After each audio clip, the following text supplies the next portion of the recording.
Hi friends. My name is Rayas. I'm studying in second grade. ఈరోజు నేను ఒక కథ చెప్పబోతున్నా. ఆ కథ మీకు తెలుసుంటే లైక్ చేసి బెల్ కొట్టండి. ఆ కథ నేను చెప్తా.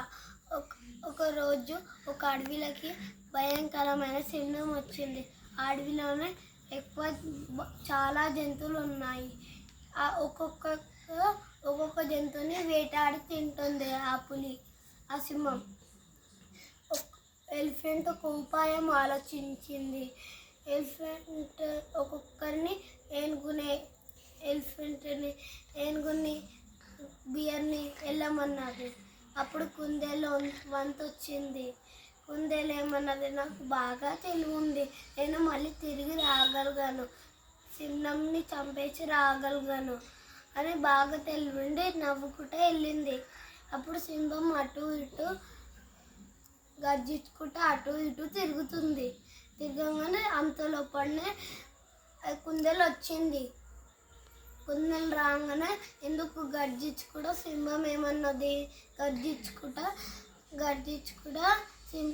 రాబిట్ కుందేల్ని ఎందుకు అట్లా అన్నావు అని, ఎందుకు అంత ఆలస్యమైంది అని అడిగింది కుందేల్ని. కుందేలు ఏమని చెప్పింది, సింహమా వేరే నా దారికి ఒక భయంకరమైన సింహం అడ్డొచ్చి నన్ను వెళ్ళనీయకుండా ఆపింది, అందుకే నేను తప్పించుకొని రానికి ఇంత ఆలస్యం అయింది అని చెప్పింది సింహంకి. చెప్పంగానే ఆ సింహంని చంపనీకి వెళ్ళింది. ర్యాబిట్ ఏమన్నది, సింహమ్మ నీకు జంతువులు ఎక్కువైతే ఆ సింహంని చంపితే నీకు 3 రోజులు ఆహారం దొరుకుతుంది ఆ సింహంతోటే అని చెప్పింది ర్యాబిట్. కుందేలు చెప్పంగానే ఆ సింహంని చంపనీకి ఈ సింహం వెళ్ళింది.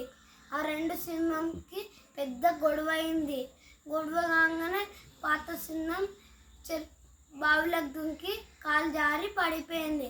అప్పుడు కాపాడండి నడుచుకుంటూ అలానే చనిపోయింది. ఈరోజు మనం తెలుసుకున్న నీతి ఏంటంటే, చెడు ఎవరికైనా చేయాలంటే మనకి చెడు అవుతుంది, మంచి చేయాలంటే మంచి అవుతుంది. Bye friends. అక్కడున్న బెల్ని కొట్టండి అండ్ షేర్ చేయండి. బాయ్. మా పిల్లలు 24 hours టీవీ చూసేవారు, ఫోన్ చూసేవారు. వాళ్ళని ఫోన్ నుంచి వాళ్ళ మనసుని తప్పించడానికి నేను ఇలా స్టోరీస్ చెప్పడం స్టార్ట్ చేశాను. స్టోరీస్ చెప్పడం వల్ల వాళ్ళు కూడా స్టోరీస్ నేర్చుకొని రిటర్న్ నాకు చెప్పారు. Thanks for watching.